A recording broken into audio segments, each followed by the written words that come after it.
उल्टा ही परिणाम मिलेगा।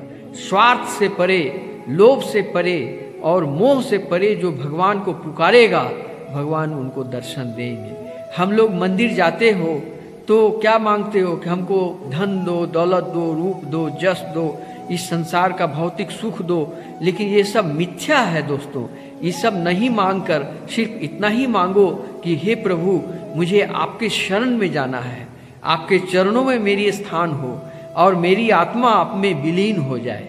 ये सत्य है, ये मांगना चाहिए। अगर भगवान के पास में कोई भी तीर्थ करने जाते हो तो तरह तरह के दुनिया भर का आडंबर मांगते हो, इसको मांगना बंद करो। इससे कोई फायदा नहीं है, ये तुम्हारा साथ नहीं।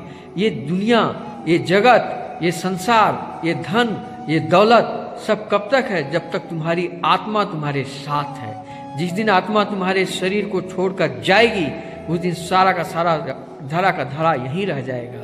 ये शरत, तब उस समय तुम्हारी आत्मा ये कहेगी कि हमने भगवान से सिर्फ झूठी चीज़ों को मांगा, जो बिल्कुल अनर्थ चीज़ों को मांगा, जो नाशवान चीज़ों को मांगा। मैंने ये मांगना भूल गया कि हे प्रभु, जो सत्य है, परम सत्य है, उस आत्मा को परमात्मा में मिलाने की प्रार्थना मैंने नहीं किया था। कलियुग महाराज में परीक्षित को जब कलियुग महाराज बोले थे कि इस परीक्षित ने जब पूछा कलियुग महाराज से, तुम्हारे अंदर सतोगुण क्या है? सभी चीज़ों में 3 गुण होते हैं। तो कलियुग महाराज बोले कि मेरे अंदर एक सतोगुणी गुण ये है कि सभी युगों में यज्ञ, हवन, बहुत सारा बड़े बड़े तपस्या करना पड़ता था, तब उनको मुक्ति मिलती थी और तब उनको मनोकामनाएं पूर्ण होती थी। लेकिन मेरे राज्य में, कलियुग महाराज के राज्य में, सिर्फ हरिनाम संकीर्तन करने मात्र से मुक्ति मिल जाती है। मेरा सभी युगों से मेरा ये सतोगुणी गुण है, सतोगुणी लक्षण है और सतोगुणी अवदान है।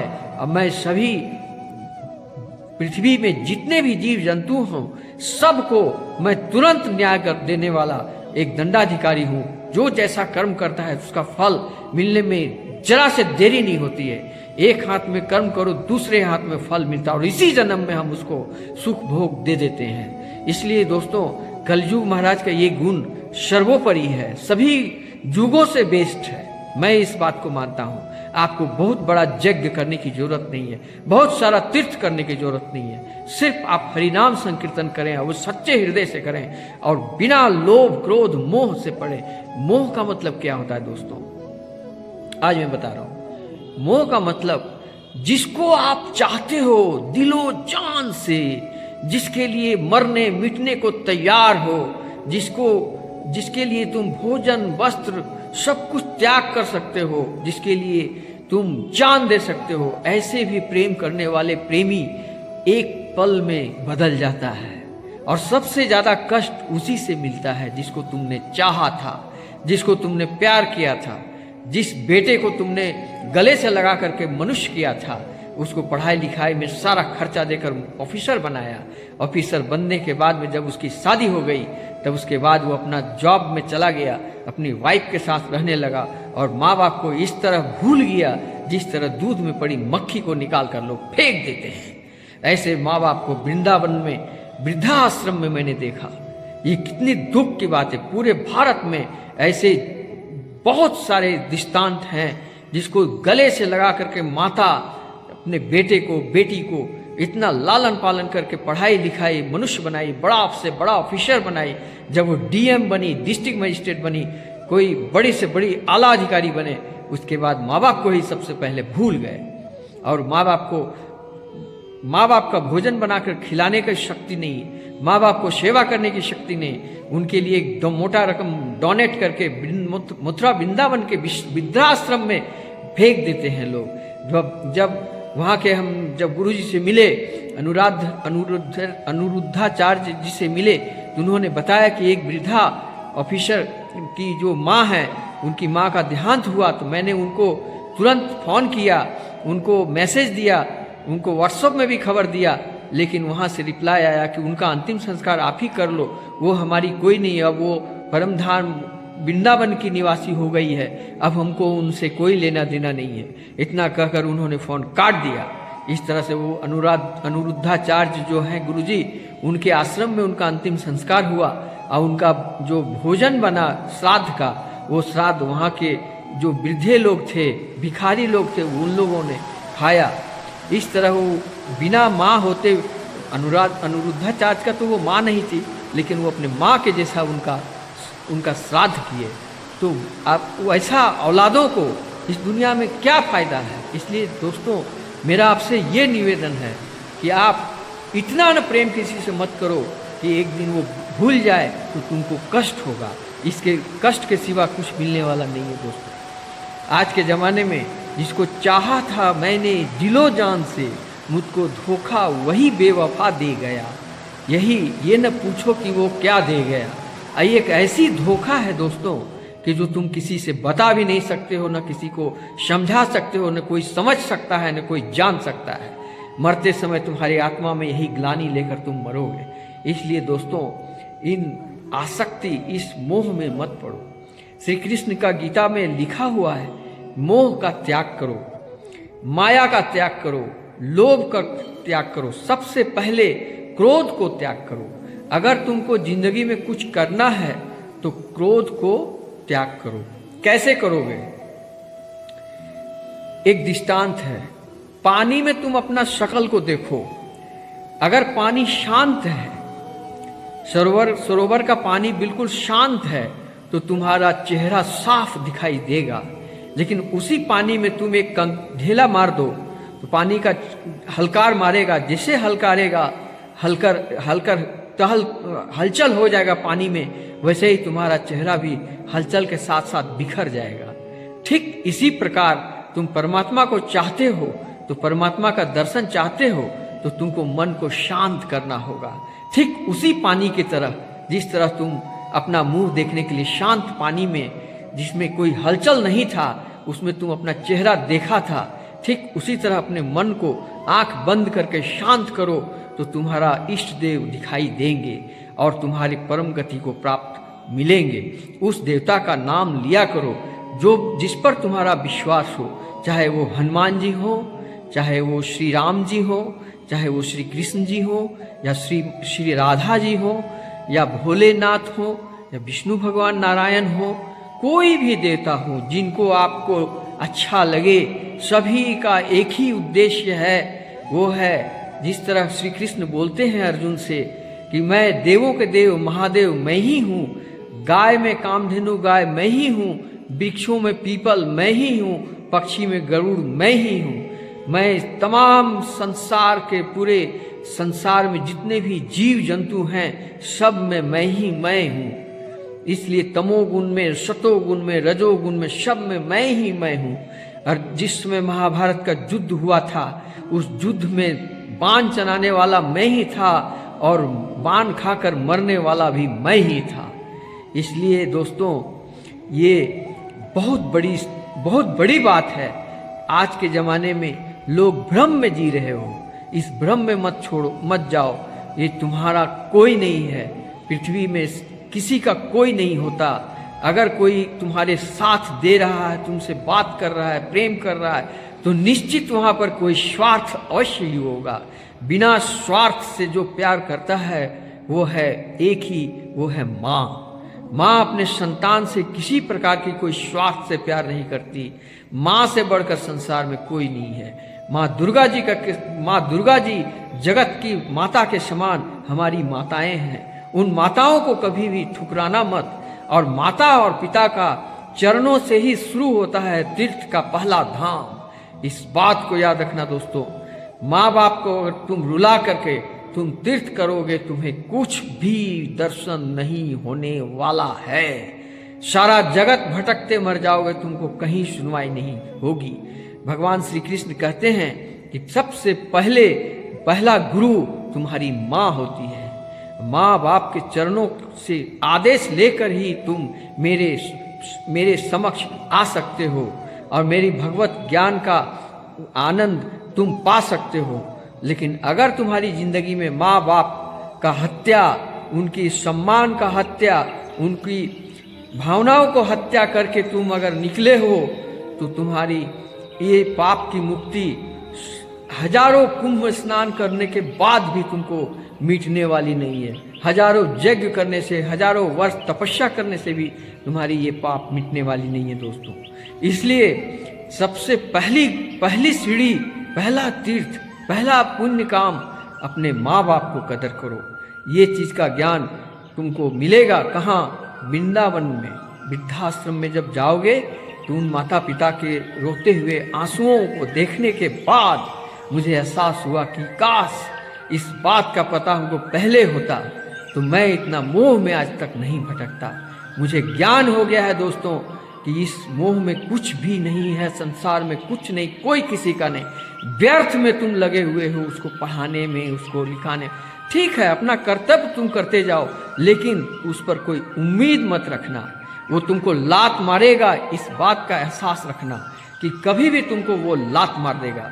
कभी लड़की हो या लड़का, बेटी हो या बेटा, अपने माँ बाप, मैंने बेटियों को भी देखा कि अपने बॉयफ्रेंड के साथ भागने में माँ बाप का प्यार मोहब्बत, 22 साल तक का जो तपस्या की थी उसकी माँ उसको लात मार के अपने यार के साथ में चली गई, और 3 महीना साथ में रहने के बाद उस लड़के ने जब उसको धोखा दिया तो वो लौट कर अपने माँ के पास आ गई। लेकिन बाहर माँ उसको फिर से गले में लगा लिया, फिर से उसको गले से लगा लिया और उस लड़की को अपने घर में रखा। फिर 1-1.5 साल 2 साल के बाद फिर वो अपने समाज में अनुष्ठान करके उसको वैवाहिक संबंध, विवाह करके विदाई किया।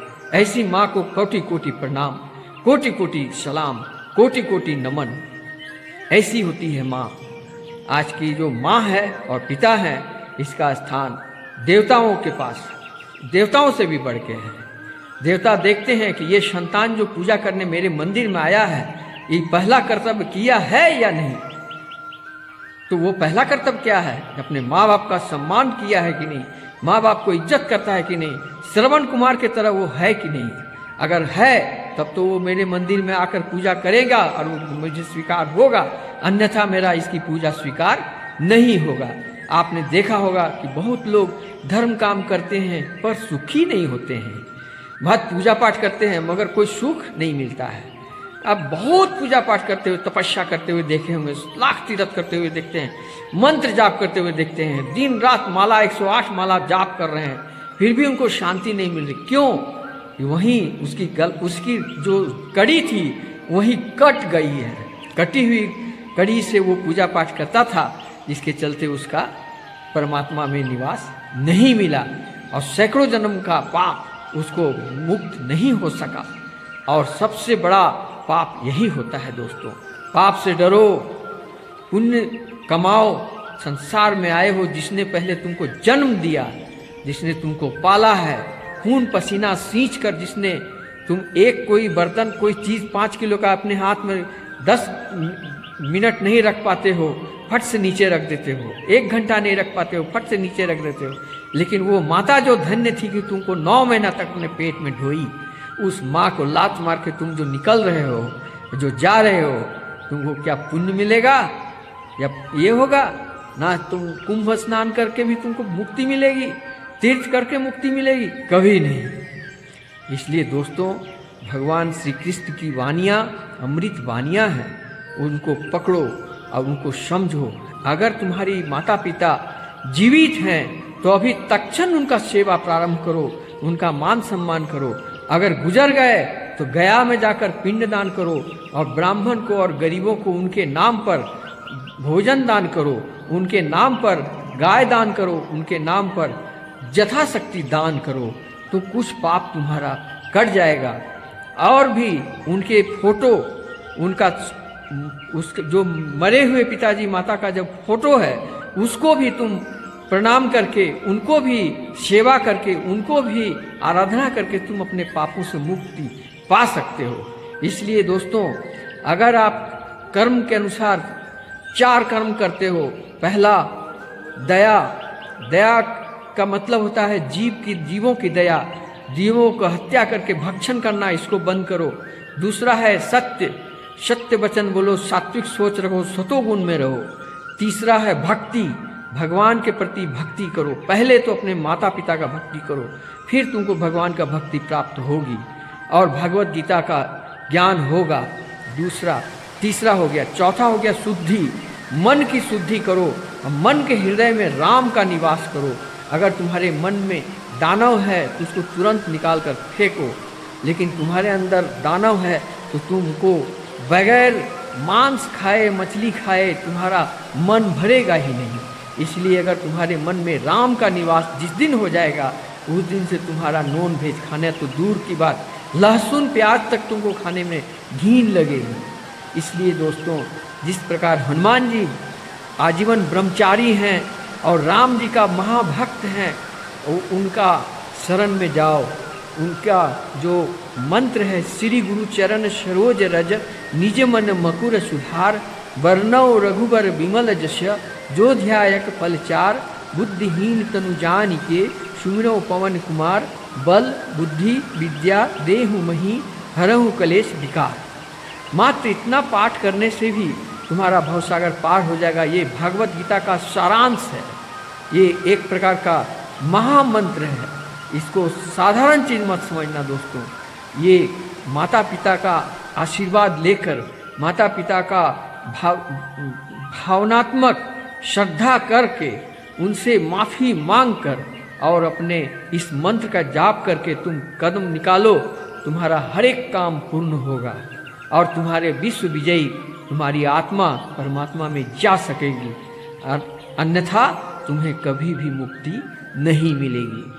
मैंने देखा है आज के आधुनिक युग के लोग सबसे पहले अपने माँ बाप को ही अपमान कर देते हैं।